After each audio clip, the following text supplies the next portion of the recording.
I didn't expect applause, but I also didn't expect silence so loud it felt like judgment had a voice.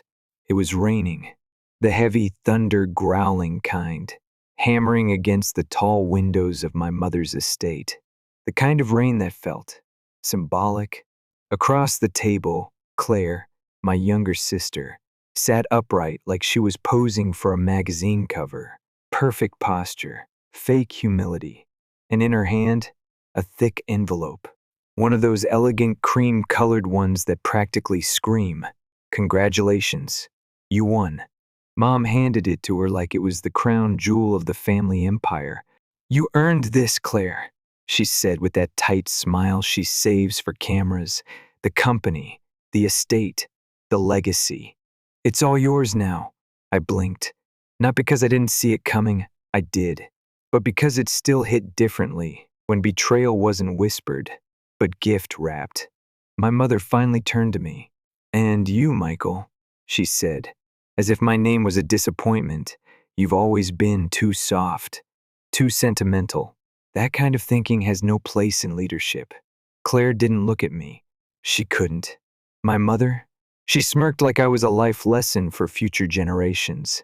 This is what happens when you choose kindness over conquest. There were 5 people in the room. Her, Claire, the lawyer, Miss Bennett, a longtime family associate, Marcus, the head of security, standing near the door, and me. But I may as well have been invisible. Mom slid the papers toward Miss Bennett. "Let's finalize it." I cleared my throat. "This is a mistake. You made your choice when you walked away, Michael," she snapped. "You chose. What? Volunteer work? Rescuing farmers? You wanted a meaningful life? Here it is. Meaning without money." The air quotes stung more than her words. "You never asked why I left," I said quietly. She didn't respond, just waved her hand like I was a mosquito near her wine. That's when Miss Bennett shifted in her seat. Her hand trembled slightly as she adjusted the folder in front of her. "There's something you should know before we proceed," she said. My mother's eyes narrowed. "Excuse me?" Miss Bennett opened the folder and pulled out a weathered, yellowed envelope. "This was sealed per the request of your late father, Arthur Gray." My breath caught. My grandfather, the only person who ever saw me as more than just a placeholder. He instructed it be revealed if and only if Michael was disinherited, Miss Bennett continued. My mother scoffed. "He had no such authority." "He did," Miss Bennett said calmly. "He held 51% of the company's voting shares at the time of his death. That clause is legally binding." Claire visibly stiffened. Mom's wine glass stopped halfway to her lips. Miss Bennett looked at me. "Would you like to read it, or shall I?" "Go ahead," I said, still numb. She unfolded the letter. Miss Bennett's voice was steady, but her hands gripped the page like she knew this moment would shift everything. "In the event that my grandson Michael is deemed unworthy by his mother, I hereby transfer full authority over my 51% stake in Gray and Harvest Company to him, effective immediately. This clause overrides all prior or future attempts to reassign control, including but not limited to estate transfers, internal restructuring, or personal bias." The room went dead quiet. Even the rain outside seemed to hush. I didn't look at my mother. I didn't have to. I could feel the heat of her fury burning through the space between us. But I did glance at Claire. Her face twitched for half a second, before slipping back into that perfectly rehearsed poker expression. "What does that mean exactly?" Mom said, voice tight. "It means," Miss Bennett replied, "Michael now holds majority voting control. Any documents signed today become void. Claire cannot assume leadership, nor can you authorize asset transfers." My mother stood up so fast her chair nearly toppled. "That's ridiculous. He doesn't know how to run a company. He doesn't even understand the business." I stood slowly. My voice came out quieter than I expected, but clear. "Maybe not your version of it," I said, "but I know how to build. Without cutting corners, without crushing people." She scoffed. "What you know is how to walk away from responsibility." "No," I said, meeting her glare. I walked away from your definition of legacy. Grandpa knew that. That's why he left this behind. She looked at Miss Bennet, desperate now. Arthur was old, sentimental. He didn't know what he was doing. He knew exactly what he was doing, I said. Claire finally spoke up, her voice cold, calculated. You can't seriously think this is over, Michael. You left the company. You left us. You're not cut out for this. I turned to her, not angry, just done. I didn't leave. I just stopped begging for approval from people who never saw me as anything but a placeholder. That's when Marcus, who had been silent in the corner until now, stepped forward, quietly, respectfully. Mr. Michael, he said, using the title I hadn't heard in years. Your grandfather asked me to give you something if this ever happened. He pulled a small box from his jacket, a beat-up tin case, scratched at the corners. Inside was a brass compass. I recognized it immediately. Grandpa's favorite. He kept it in his office. Said it helped him find his way when the map didn't make sense anymore. Underneath it was a folded note. Michael, if you're reading this, I'm gone. And they did what I feared. But don't waste your life proving them wrong. Just be right in the way that matters. You've always known how to lead, even when they weren't watching. Now it's your turn. I blinked fast. I wouldn't cry.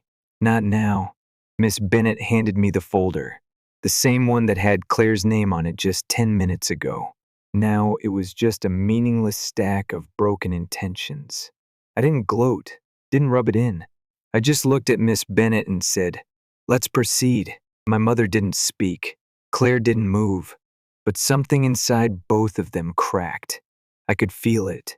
They weren't watching me disappear this time. They were watching me rise. It would have been nice if the story ended there.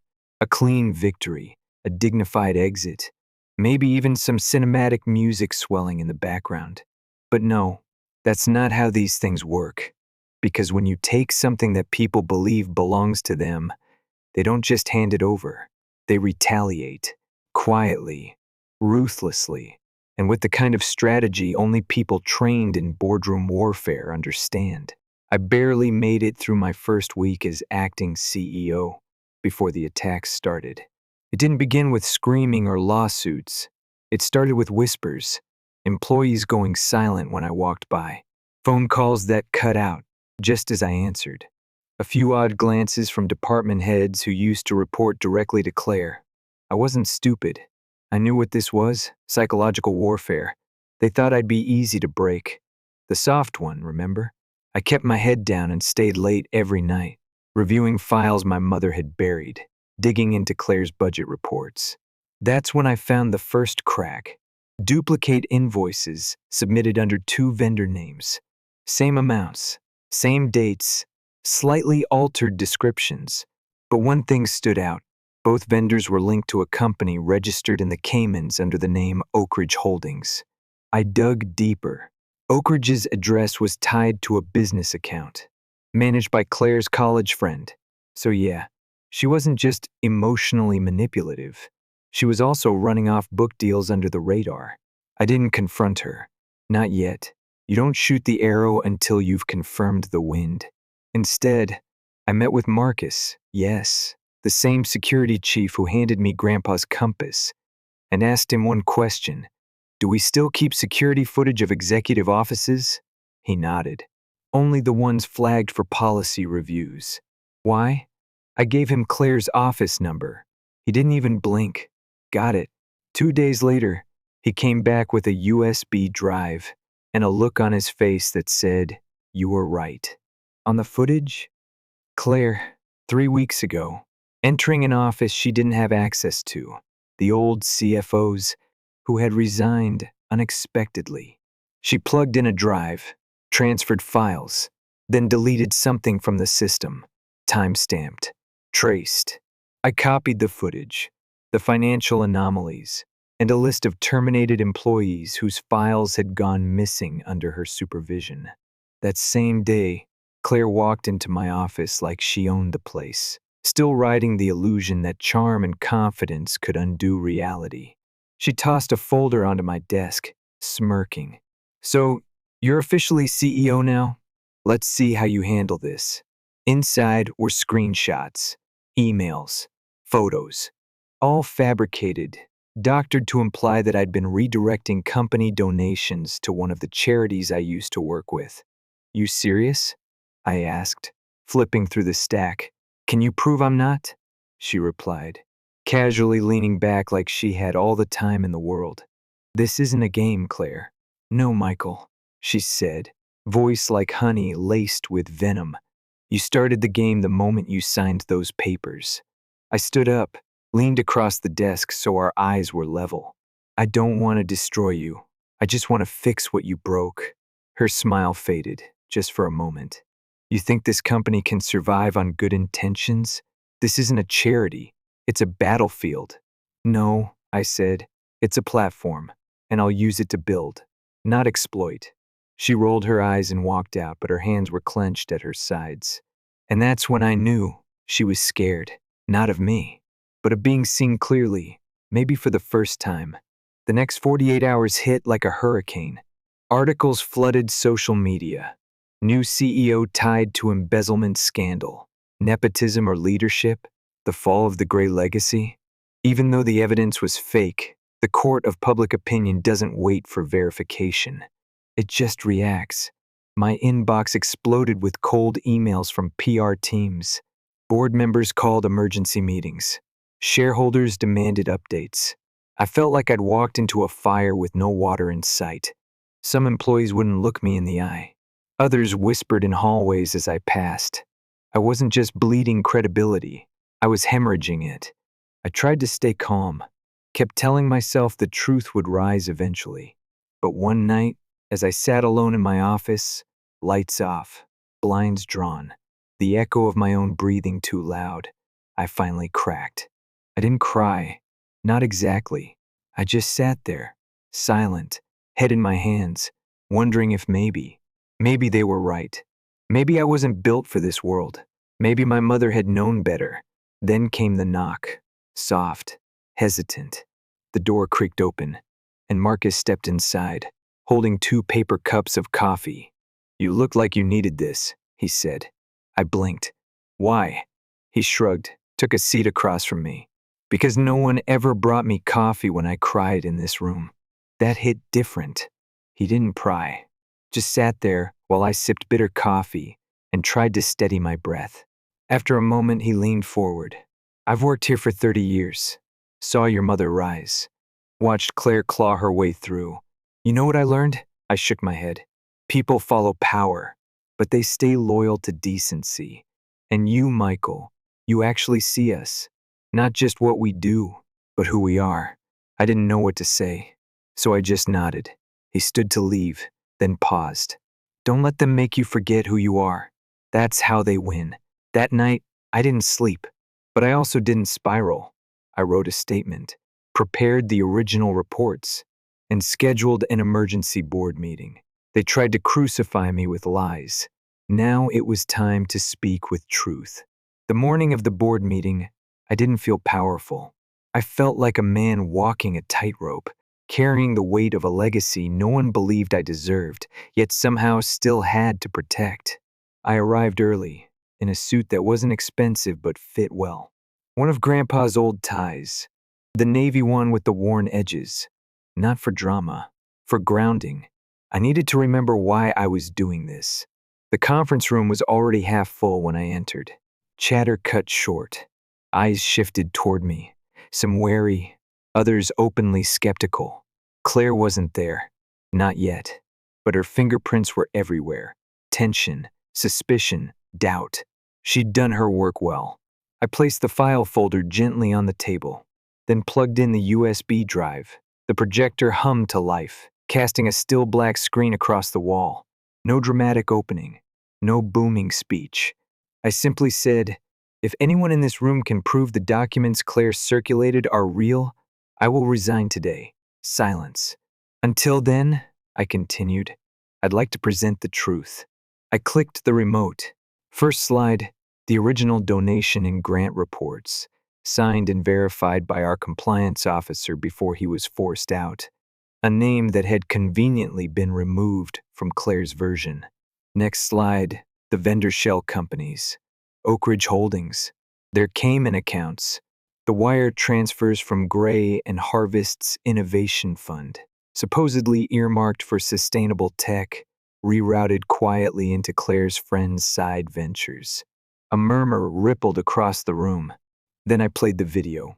Security footage, time-stamped, Claire entering the CFO's restricted office, plugging in a USB drive, downloading company data. The exact moment, cross-referenced with the metadata from the fabricated emails she sent to the press.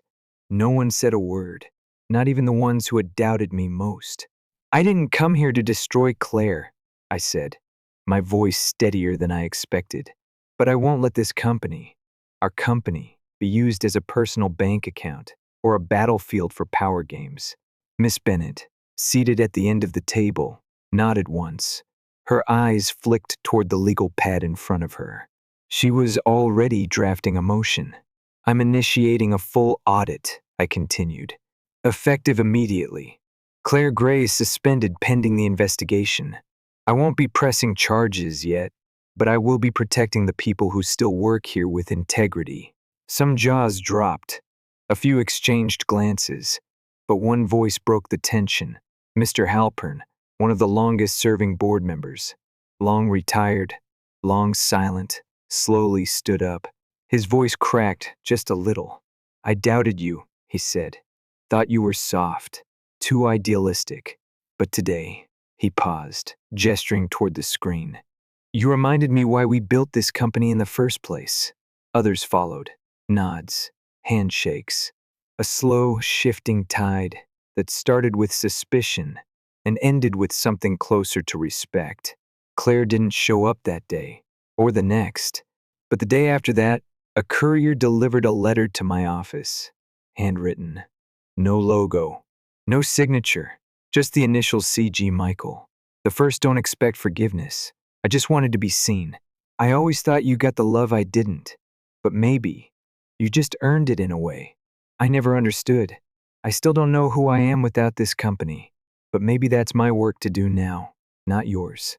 Claire the first read it twice, then folded it carefully and placed it inside the same box that held Grandpa's compass. Not everything ends with a bang. Some stories close with a whisper. Some rivalries dissolve into reflection. That week, something shifted inside the walls of Gray and Harvest. The office felt different, not brighter, not busier, just more alive. We retracted the false allegations publicly, quietly reinstated employees who had been forced out for non-compliance, which, in corporate code, really meant they asked questions. I didn't redecorate the office, didn't rename departments or install statues of moral leadership, but we changed policies, updated ethics protocols, reopened the community initiative Grandpa had started back in the 80s. You'd be surprised how quickly things start to heal when people feel safe again. Then, on a rainy Friday afternoon, poetic, I know, I walked into my office and froze. Sitting there, in the same chair my mother once claimed as her throne, was her, Diana Gray, my mother. No warning, no call, just there. Back straight, hands folded neatly, eyes hollow in a way I had never seen before. "I had to see it," she said, "with my own eyes." "See what? That you didn't burn the place down." I didn't respond, just closed the door behind me and waited. "You were right," she finally said, eyes locked on mine. "About Claire, about me, about how this company became about control, not purpose." I studied her, the way her hands trembled slightly.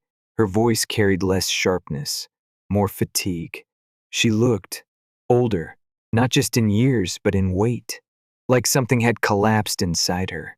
"I came today," she said, "because I need to say something I've never said." She pulled a photo from her purse. Me and Grandpa. I was maybe 12, covered in dirt, holding a clumsy plant in a pot. He was laughing. Pure, unfiltered joy. "He always said you'd change this family," she whispered. I just never wanted to believe it. "Because if I did," she added, It meant I failed. I didn't look away. Not this time. You didn't fail, I said softly. You just built the wrong way. She nodded slowly, then stood, adjusting her coat. I don't expect anything from you, she said. I just needed to say it. Before I ran out of time, as she turned to leave, I spoke quietly. Don't run out of time. She stopped. Fix what you can. It's not too late to change. She didn't reply, but before she walked out the door, she turned one last time and gave me a look I'd waited a lifetime for. Not love, not regret, just recognition. And somehow, that was enough. 2 weeks after my mother left my office, quietly, with nothing but a photo and a sentence I never thought I'd hear, Marcus walked in, holding a manila folder. You're going to want to see this, he said. It was a list. Names, dates, termination codes. But not just any list. This one held the identities of every employee fired over the past 5 years. For, quote, creating a hostile work environment, incompatibility with company values, or my personal favorite, insubordination. In other words, whistleblowers. People who asked questions, raised concerns, or simply didn't fall in line with whatever Claire or my mother wanted. They were labeled problems and cut out like faulty wiring. I ran my finger down the list. Some names I recognized. Most I didn't. I looked up at Marcus. You track this? He nodded. Some of them still reach out to me. Figured if anyone was going to do something about it, it'd be you. It wasn't a request. It was trust. Unspoken, but heavy. We drafted the letters that same night. Each former employee received a personal note, signed by me, inviting them back. No questions asked, no conditions, just a chance to return if they wanted to. Some responded with cautious interest. Some didn't respond at all. But a few wrote back with something more powerful than a yes or no hope.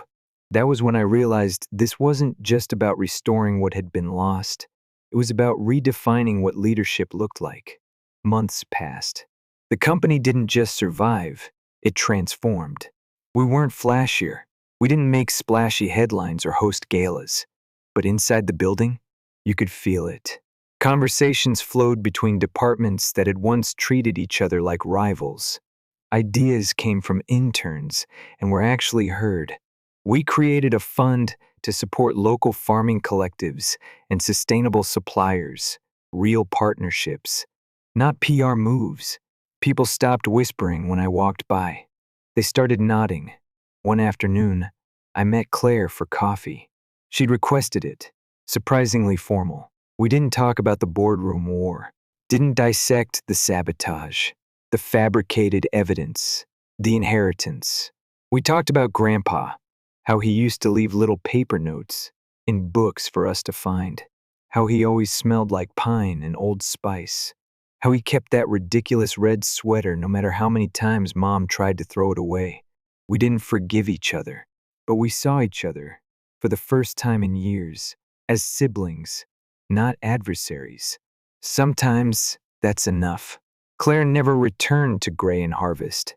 Last I heard, she moved across the country. Started something new. She's not in the news. Doesn't try to claw her way back into control. And I don't chase after her apology. The letter she wrote me, the one tucked next to Grandpa's compass, said more than words ever could. My mother kept her distance too, until one rainy Thursday. I came into my office to find a plain envelope on my desk.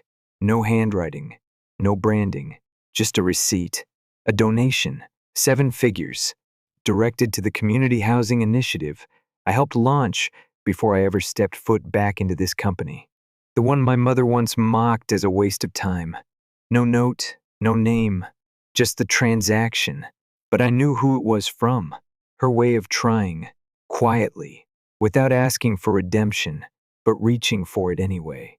And honestly, that was enough, because this story, my story, was never about revenge. It was about reclamation, not reclaiming power, not status, not a boardroom title or a family crest. It was about reclaiming myself, the boy they called soft, the man they called useless, the leader they never saw coming. I don't stand at podiums or deliver mission statements like sermons. I walk the halls. I ask questions. I listen. People don't follow me because they have to. They follow me because they want to. That's legacy, not a last name, not an estate, not stock shares or a mahogany desk. It's how people feel when you walk away. Are they lighter or heavier? When I leave a room, I want people to feel heard, not hollow, empowered, not small, seen. And maybe, just maybe, when they look at the compass I keep on the shelf, right where Grandpa used to place his, they'll understand why I lead the way I do. Not because I'm perfect, but because I was broken, and I chose to build anyway. Final reflection, I didn't get revenge. I got respect. I didn't take back the company to destroy my family. I rebuilt it to honor the one person who always believed in me. And when I walk into that boardroom now, I don't hear whispers. I hear footsteps behind me. People who trust me to lead them somewhere worth going. All because, once upon a time, they called me the soft one. And I proved that softness was strength in disguise. Story 2. Hi, I'm Natalie, 32 single, and according to my family, the independent one, which is basically code for outsider. My 2 younger brothers are both married with kids. Meanwhile, I've built a quiet little life for myself, a steady job in digital design, a tiny condo I love, and a plant collection that's probably more demanding than a toddler. I've never really fit into the mold they expected. I don't have a Pinterest wedding album, or a minivan, or a holiday card with 5 matching outfits. But I thought that didn't matter. Every summer, our family books a massive beach house. It's the one time of year we all get together: sun, sand, screaming kids, way too much grilled food. And despite the chaos, I've always loved it. It was the one tradition that made me feel like part of something bigger. Or at least, it used to. This past spring, something changed. It started with a weird message in our group chat. My mom suggested mixing things up this year. Her brilliant idea? A voting system. Everyone would vote anonymously on who added the most value to the trip. Only those who got enough votes would be invited. At first, I honestly thought it was a joke, like haha, family survivor. But no, it was real. She even sent out a Google form. I wasn't worried. I've always helped out split the rental fee, cleaned up after meals, even brought extra beach chairs and gear. I figured it was just some oddball experiment, and I'd get the same invite as always. But almost overnight, the group chat went from friendly chaos to radio silence. People stopped responding. Logistics, rental details, head count, dates started being shared in side conversations. Not to me. I brushed it off at first. Then I overheard my mom on the phone with my aunt. She laughed and said something like, "Well, Natalie didn't make the cut." Just like that. Casual.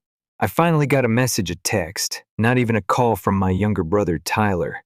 It just said, "Hey, so we wrapped up voting and looks like you won't be on the trip this year. Sorry. Hope you understand." I didn't. When I called him to ask what the hell that meant, he told me without a hint of irony that the votes reflected everyone's opinion about who enhances the family dynamic. I was apparently less involved. No kids, no spouse, and I didn't bring as much to the table during last year's trip. As if folding towels and unclogging the sand filled drain in the outdoor shower somehow didn't count. I called my parents to get some actual answers. They told me to respect the family vote. I'm not exaggerating when I say that something broke in me right then. I'd always known I was the odd one out, but I thought I still mattered.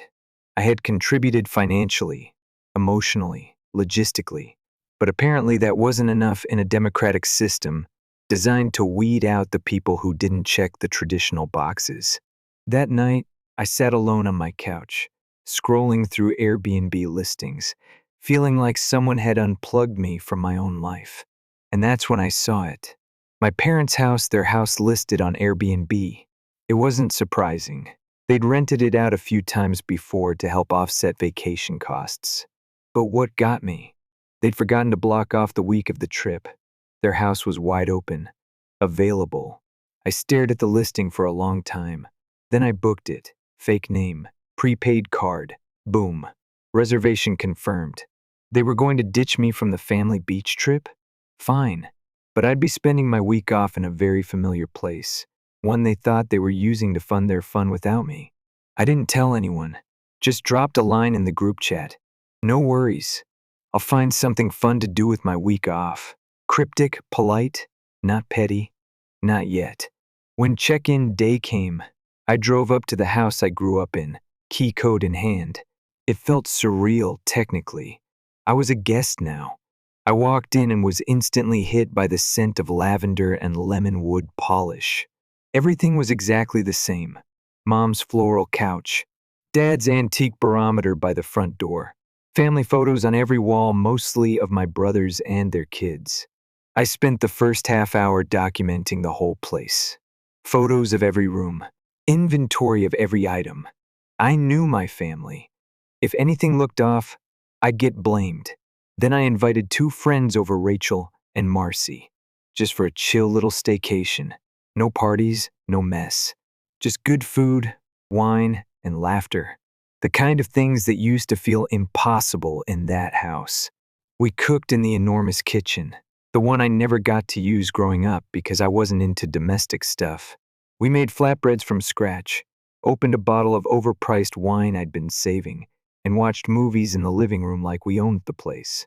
Late that night, while poking through the bookshelf, I found a photo album tucked into the bottom shelf.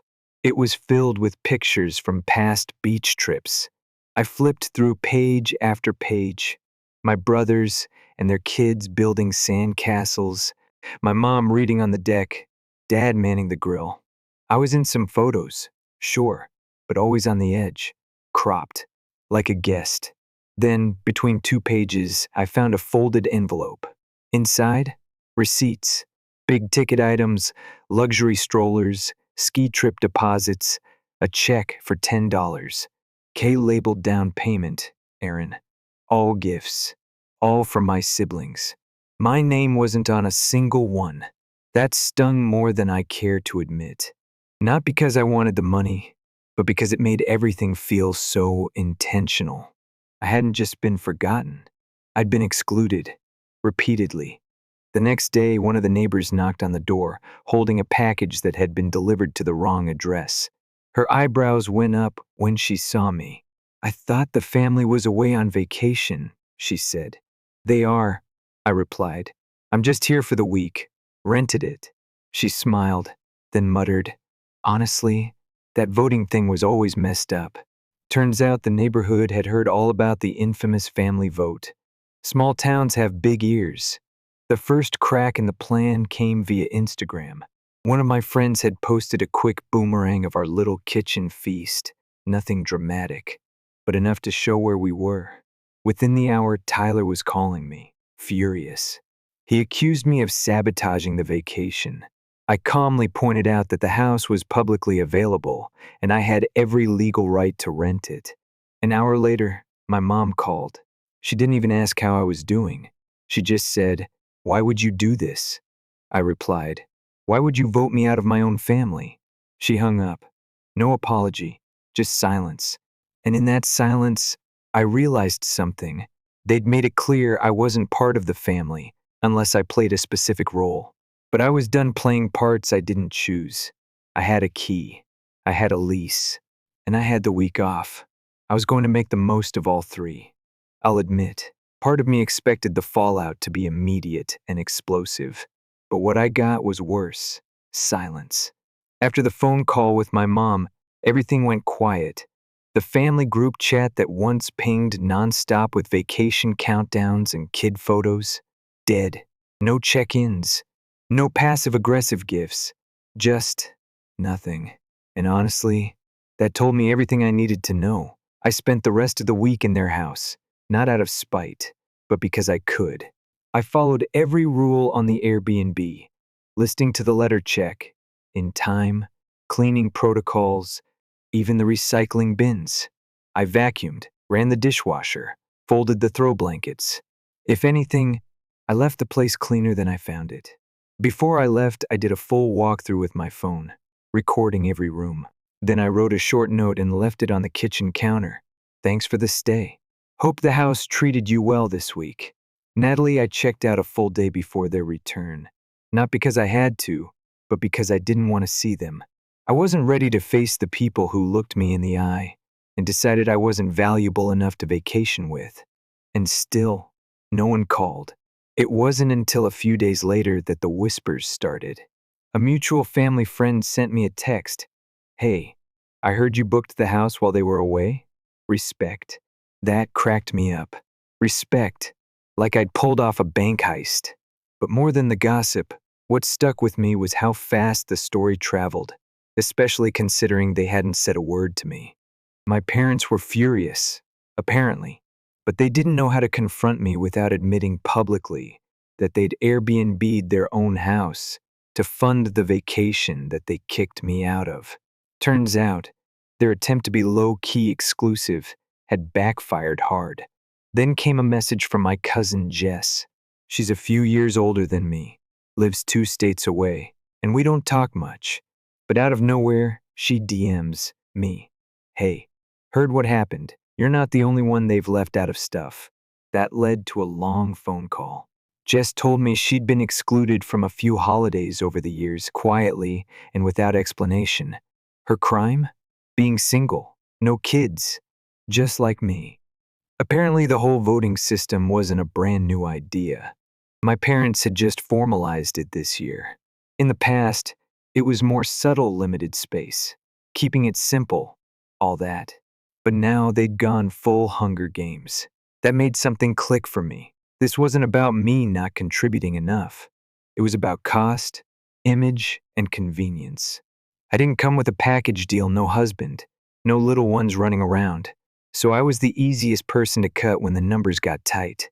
And what really hit me, I'd been subsidizing those trips for years. Jess helped me dig through old emails, receipts, Venmo logs. Turns out I'd been paying full price while my brothers got discounts. Family rates, my mom called them once. Translation, I was covering the difference so they could bring their spouses and kids. I felt sick, not because of the money, but because of the lie. I'd been trying so hard to earn a place at a table that had clearly been reserved for others. So I wrote an email. I wasn't angry in it, not outwardly anyway. I laid out everything: the Airbnb booking, the financial discrepancies, the gift receipts I found in the photo album. I kept it factual, respectful, but firm. And I ended with this: I love our family, but I won't keep chasing inclusion in something that clearly isn't built for me. I'm not angry. I'm just done pretending. No one replied. For days. And then, the guilt campaign started. My brother Aaron texted me. This whole thing is getting blown out of proportion. Can't we just move on? Sure, Aaron. Easy to say when you're the one who got a free beach trip and a $5,000 stroller. My dad finally called. But instead of addressing anything I'd said, he hit me with the classics. This family's going through a lot. You're making things harder than they need to be. It was just one vacation. I reminded him it wasn't about one vacation. It was about years of being sidelined, silently taxed, and conveniently forgotten. He didn't respond to that. But the next day, I found out from Jess that my email had been forwarded accidentally, I think to one of our uncles, and from there it spread. Turns out I wasn't the only one watching the cracks form. An aunt emailed me privately, saying she'd always suspected something was off with how my parents handled things, but felt it wasn't her place. Another cousin said, my story made them rethink their own relationship with their parents. Then came the cherry on top. My parents' Airbnb page? Still live, still accepting reviews. So I left one. 5 stars. Lovely home with nostalgic decor and a well-equipped kitchen. A great place to spend a week if you're lucky enough to be invited to the family. Apparently, that one stung. Word made it back through the grapevine, and bookings dropped off. One of the neighbors even told me the local gossip was now how my family managed to exclude their own daughter from a trip she helped fund. But honestly, that wasn't the satisfying part. What was satisfying was when my youngest brother, Sam, reached out privately. He admitted he had voted me out not because he agreed, but because he didn't want to argue with everyone else. He apologized, said he regretted it. That meant more to me than anything else so far. And it made me realize something else. This wasn't just about revenge. This was about clarity. This was about finally seeing things for what they were, not hoping, not twisting myself into a cool aunt persona or the fun single sibling. Just standing still and letting the truth catch up. And if that meant fewer holidays together, so be it. Because I'd rather spend Christmas alone with a pizza and peace of mind than eat ham with people who think I need to earn my spot at the table. After I sent that email and left the review, I expected at least some kind of explosion, a blow up in the group chat, a call full of yelling, something dramatic. But no, what I got was silence. And not just any silence, the kind that feels heavy, strategic, like they were hoping I'd get tired and drop it, like they thought if they ignored me long enough, I'd come crawling back, that I'd say sorry for causing tension. But I didn't, and this time I wasn't going to. I spent the next couple of weeks doing what I always do going to work, tending to my plants, calling friends who actually cared about how I was doing. But underneath all that, there was something different, something quieter but stronger. I'd stopped waiting for them to fix it. Then, out of nowhere, a cousin I hadn't spoken to in years invited me to lunch. We weren't especially close growing up, but when we sat down, she didn't waste any time. "I saw your review," she said, grinning. I raised an eyebrow. Didn't name names. Didn't have to. She told me the family group chat. Yes, the real one. Not the one I was still in had been blowing up. Apparently, they were more upset about how things looked than how they were. My mom had been calling around trying to explain things, spinning it into some sort of misunderstanding. But people weren't buying it, especially after word got out about the college fund. Yeah. Turns out my parents had set up a generous education fund, but only for their grandkids. Specifically my brother's kids. My name was never part of that plan. Neither were any hypothetical children I might have one day.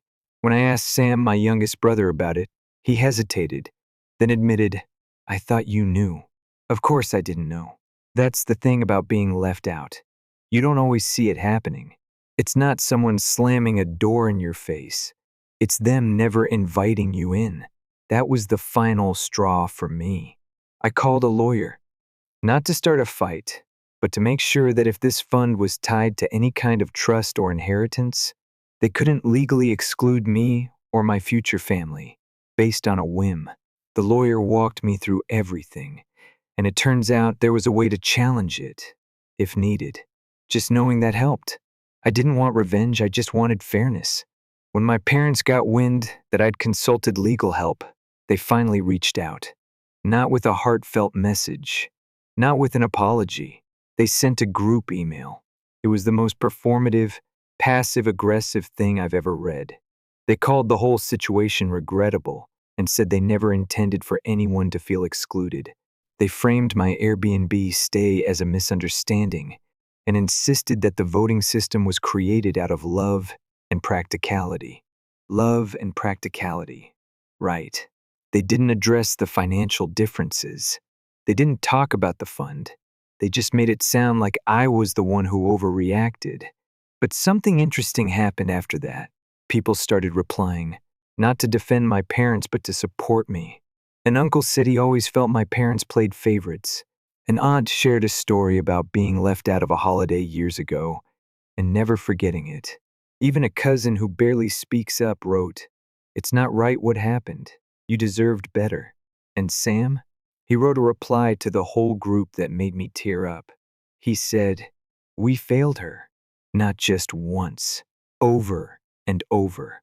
And if we want to call ourselves a family, we need to start acting like one." It was quiet after that. I didn't respond right away. I needed time. Not because I didn't appreciate the support, but because I had to be honest with myself about what came next. Eventually, my parents asked for a meeting. They wanted to clear the air. I agreed, but only under my terms. Neutral location. A friend present. No gaslighting. No sweeping things under the rug. We met at a local cafe. They came in trying to play calm and reasonable. My mom smiled too much. My dad folded and unfolded his hands, like he couldn't find a comfortable version of the truth. I let them talk, and when it was my turn, I didn't raise my voice. I didn't throw accusations. I just laid it out. The facts, the pattern, the years of exclusion, minimized birthdays, split bills that weren't actually split. I told them I didn't want a refund. I didn't want apologies that came with strings. I just wanted them to stop pretending like everything had been fine. My mom got teary. My dad stayed quiet. They didn't argue. They didn't offer a real apology either, not one that acknowledged everything. But for the first time, they looked uncomfortable enough to tell me they understood.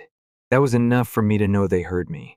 After that, I stopped waiting for anything more. I took a break from the whole family scene. I didn't go to the next birthday barbecue. I didn't attend the reconciliation dinner my parents tried to organize. I focused on my friends, my work, and funny enough, planning my own vacation. This time, I booked a lake house. I invited the people who showed up for me, Jess. Sam, a couple of close friends, even that cousin I had lunch with. We cooked meals together, played board games, had long talks around the fire pit about everything and nothing. And you know what? It felt like home. Not because we were related, but because no one had to earn their spot. A few weeks later, I got a handwritten card from my dad. No long letter. Just a line, "You were right. We failed you. We're trying to do better. I hope that matters someday." I folded the card and tucked it away. Not out of anger, but because I finally understood something. You don't need closure to move on. You don't need a big confrontation or a grand apology. Sometimes you just need to stop standing in the rain and walk yourself inside. I'm not the black sheep. I was never the problem. I just stopped shrinking myself to fit a space that was never shaped for me. And now, I've made space of my own, with people who see me, value me, choose me without needing a vote. And for the first time in a long time, I'm not waiting to be invited. I'm already home. Story 3. I never thought I'd be the kind of person to throw a luxury birthday cruise out of spite. But here we are. I'm Ethan, 29, and I work as a lead biomedical engineer for a major healthcare tech company. For the past couple of years, I've been spearheading the development of a real-time cardiac anomaly detection device. It's not just cool, it's life-saving. We've just published in top medical journals, and last month, we won a major innovation award. Professionally, I'm thriving. Personally, well, my family situation is a dumpster fire, and it's been that way for years.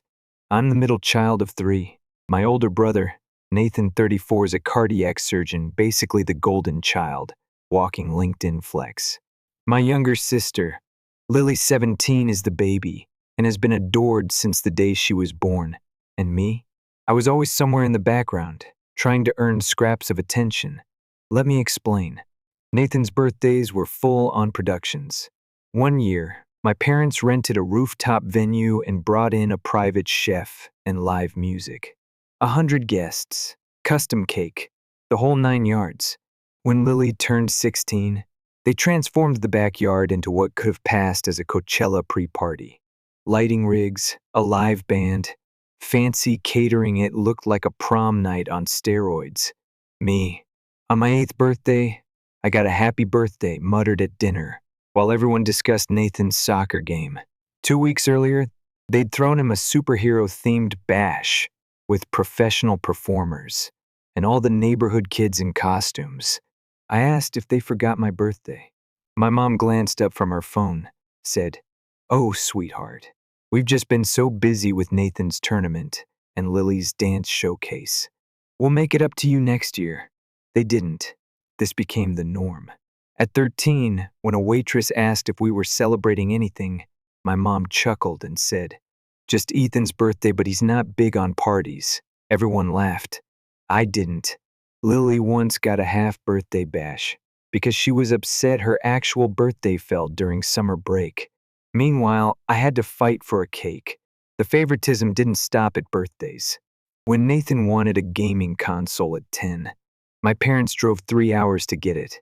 Nothing's too much for our future doctor, they said. I once asked for a chemistry kit for the school science fair. My mom shrugged and told me it was too expensive. A week later, Lily got an iPhone because she casually mentioned wanting one. When I graduated as valedictorian, I got a nice job from my dad without him looking up from his phone. My mom said, "Well, you didn't aim for med school like Nathan, did you?" When Nathan got into med school, they threw a party so over the top it had a freaking hashtag. Custom decorations. Future Dr. Nathan banners. You'd think he won a Nobel. When Lily graduated with average grades, they hired a professional photographer, made a video montage, and bought her a car. My college graduation gift? A $50 Best Buy gift card. So yeah, there's some history. I tried talking to them about it over the years. Every time, it ended in gaslighting. You're being dramatic. We love all our kids the same. Nathan would smirk. Lily would call me jealous. I stopped trying. Then I met Olivia, my girlfriend, 28 nurse practitioner, wildly supportive. Her family has treated me better than mine ever has. On my last birthday, her mom baked my favorite cake, remembered from a random conversation months before. I almost cried. That moment made something click. I realized I'd never truly been celebrated, not by the people who were supposed to be my first cheerleaders. So I made a decision. This year, I'm throwing myself a birthday to remember, not just a party and event. I booked a luxury cruise suite with all the bells and whistles, fine dining, spa treatments, private excursions. We're talking high-end celebration vibes. I invited about 50 people, close friends, extended family, old college buddies. Everyone, that is, except my parents, Nathan, and Lily. And yes, I did it on purpose. Invites have gone out. RSVPs are rolling in. And at the main dinner on the cruise, I've got a presentation lined up. A slideshow part celebration, part reckoning. Picture this. On the big screen, side-by-side images of my ignored birthdays and my siblings' lavish ones. Photos of empty chairs on my big days, juxtaposed with fireworks at Nathan's med school bash. Quiet graduation dinners next to Lily's car reveal. It's not about pity, it's about truth. And then, I'll share my work, the device, the innovation award, the clinical trials, how it could reduce cardiac fatalities by 30%, just to show them what they never bothered to ask about. Is it petty? Possibly. But it's also therapeutic. Word got out. My Aunt Joanne, bless her, called me crying tears of pride. She said she'd always noticed but didn't know how to step in. Some cousins said the same. Others, not so supportive. One messaged me, saying I was airing dirty laundry. My mom left a voicemail saying I was cruel and disrespecting all they've done for me. Nathan called and told me I needed to grow up and stop playing the victim. Lily posted a vague Instagram story about toxic siblings and attention-seeking behavior. But here's the thing. I'm not doing this out of bitterness. I'm doing it because I'm finally done begging for acknowledgement. I'm done being the shadow between the golden child and the adored baby. The cruise sets sail in 3 weeks. Olivia's helping me with every detail. She reminds me this isn't revenge. It's reclamation. My story. My moment. Is it dramatic? Sure. But sometimes, a dramatic act is what it takes to shatter a lifetime of quiet dismissal. I didn't choose to be the forgotten one, but I'm choosing not to stay that way. And I'll be damned if I let another year go by, wondering if I mattered. The cruise? It was everything I hoped it would be. 45 people showed up, friends I hadn't seen in years. Cousins who'd messaged me in private saying they always noticed how I was treated. A few coworkers, Olivia's folks, even my old college roommate who flew in from Seattle. The energy? Pure warmth. No tension. No backhanded compliments or awkward silences. For the first time, I felt like I was surrounded by people who actually saw me.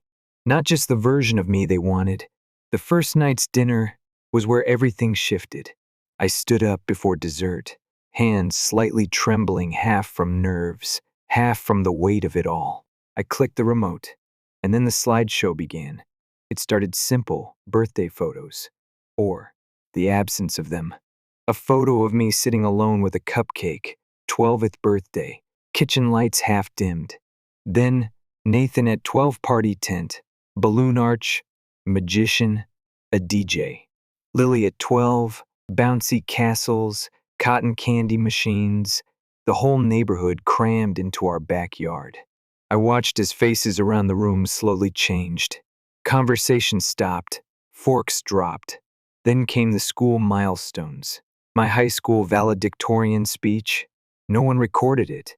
Nathan's? There was a whole production crew. My mom was handing out flash drives. Lily's cheer recital got a professional highlight reel. I had a blurry pic in a hand-me-down gown. No narration, just captions. And at the end, the last slide read, "This is what being invisible looks like." Then I paused, thanked them all for coming, and said, "Now let me show you what I've been building while no one was watching." I pulled up a short demo reel of our medical device, explained how it works, how it's already helping doctors predict and prevent serious cardiac events before they happen. I even included a quote from a journal article, "Game Changer in Cardiology."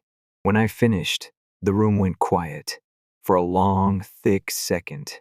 Then applause. Real applause, not polite claps. People stood up.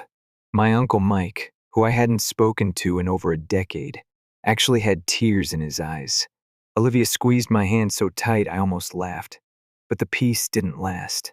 Next day, just after we docked in San Juan for an excursion, Olivia nudged me and said, "Ethan, is that your mom?"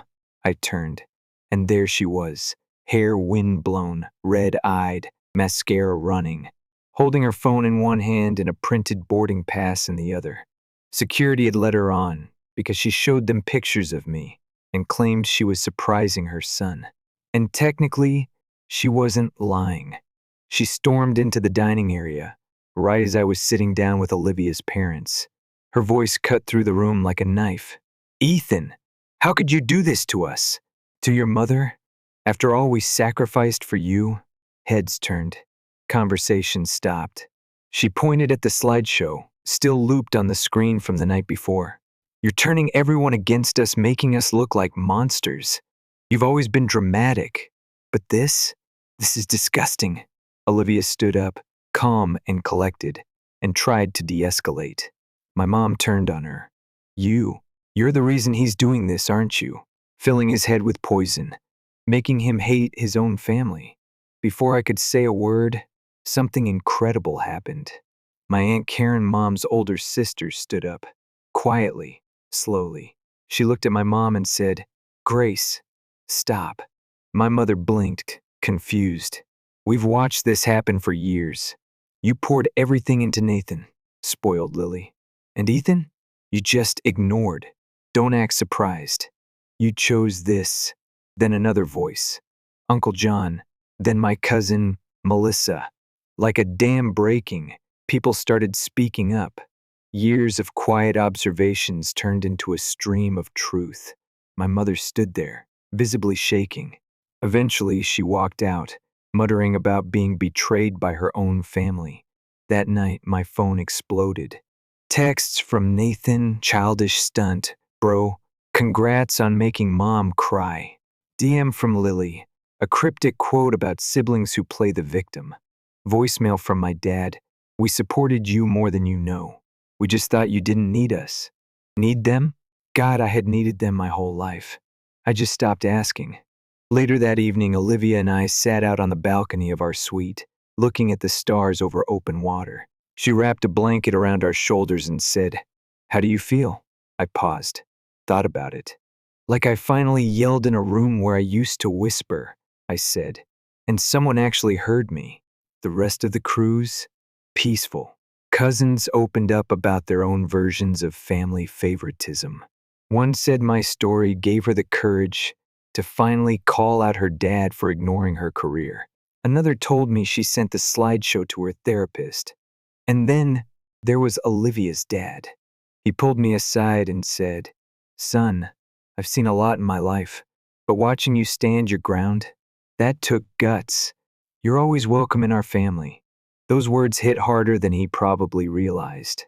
When I got back home, I had 27 missed calls from my parents. The next day, my mother showed up at my office. She made a scene in the lobby, told security I was her baby, and she needed to see me. My boss ended up walking me out the side door, and later sat me down just to check in. Turns out, he had his own story about cutting ties with a controlling parent. Told me I wasn't alone. I started blocking people. First Lily, then Nathan. I created filters on my inbox. Any emails that start with "after all we've done for you" get automatically deleted. I've stopped explaining myself.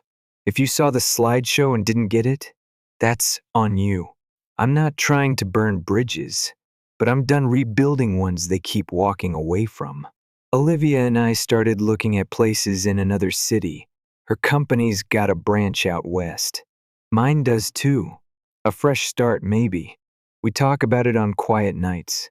How peaceful it felt on that ship, just existing, without having to justify my presence. This cruise wasn't about revenge. It was about finally seeing what life could look like when you remove the weight of people who never clapped for you.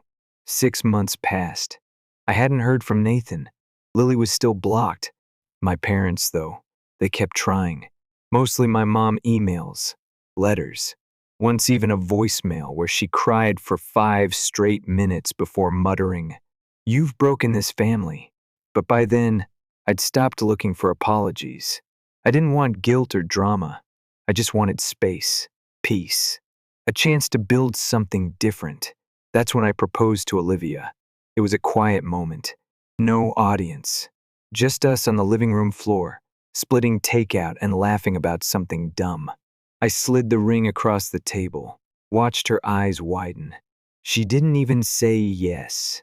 She just tackled me, crying, laughing. It was perfect. We started planning right away.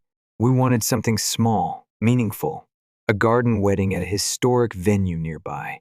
We didn't want grandeur, we wanted connection. No performance, no spotlight games, just us and people who actually loved us. But apparently, that was too much to ask. We'd toured 2 venues already, narrowing things down.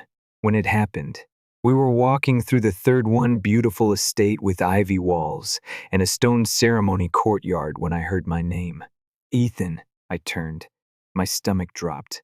There they were, my parents, Nathan, Lily, dressed like they belonged there, holding folders, smiling at the event coordinator, like they were planning the whole thing.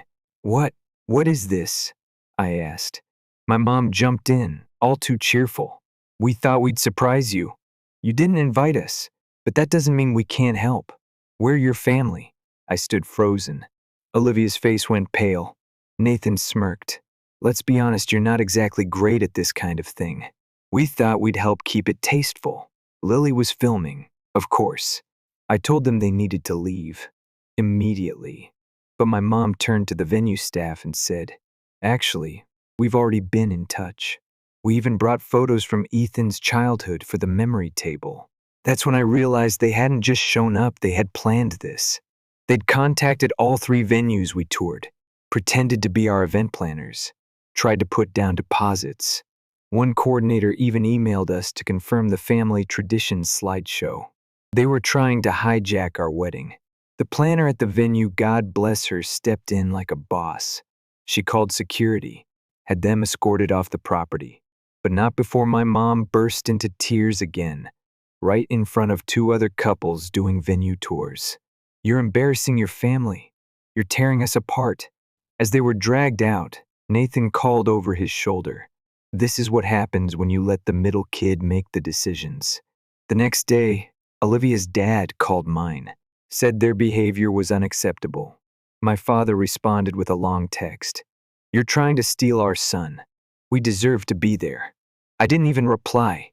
We scrapped our venue list, started fresh, found a new location 3 states away, rented a secluded estate, private land, full security. Our wedding planner specialized in difficult family dynamics. Every guest was personally approved. I didn't want this, you know? I didn't dream of a wedding with guest lists filtered by trauma. But I wasn't going to let them turn the happiest day of my life into another stage for their control. And still, they found a way. Wedding day, sun shining. Olivia looked stunning. The music started. Everyone stood as she walked down the aisle. And then, the doors opened again. My mom stormed in, hair curled, pearls on, holding a stack of family photos. She didn't scream. She started handing them out to guests. These are our memories. He's still our son. My father trailed behind her like a quiet ghost. Then she turned to Olivia and said, "Good luck. He's been bitter his whole life. You'll see." For the first time, I didn't freeze. I walked over, calm, steady, looked her in the eye and said, "This is not your day. This isn't about you. It never was. You raised me to stay quiet, and for years I did, but I'm not a shadow anymore." The planner signaled. Security moved in. But before they took her away, Olivia's dad, who'd been standing in the front row, stepped forward. He didn't yell. He didn't curse. He just said, "You've made your point. Now let them live." She looked at him, stunned, then left. The ceremony continued, and for the first time in my life, I felt free. Not angry, not bitter, just free. Later at the reception, Olivia's brother gave a toast. He said, "Family isn't just who shares your blood. It's who shows up, who listens, who cheers when you win, and stands by you when you fall." That line stayed with me. The next morning, I got a call from my father. His voice was quiet, tired. "I guess we didn't see it," he said. "You always seemed okay. We thought you didn't need as much." That was it. That was the apology. Not sorry, not we were wrong, just, "You seemed okay." I hung up. We moved 2 months later. Olivia got transferred. I accepted a new role leading the West Coast expansion for our division. The heart monitoring device is now in pre-launch trials. Early results? Over 200 incidents flagged early. Lives saved. Families spared. Nathan's hospital declined to implement it. Said they didn't have the budget. Poetic. We bought a house near the ocean. Nothing fancy. Just enough. Olivia's parents visit every few weeks. We light fires in the backyard. Grill fish. Talk about nothing. I don't post on social media much anymore. I don't need to prove anything. The people who matter are here. My old family, I didn't cut them off completely, but I set the boundary and never moved it again. I have a filter that sends their emails to a folder called Archive. I check it once every few months. Most of it is still guilt, still denial, still them playing the victims of their own story. But I've stopped writing myself into their version of events. They told me family was forever. Maybe. But peace? That's something I had to choose for myself. And I did.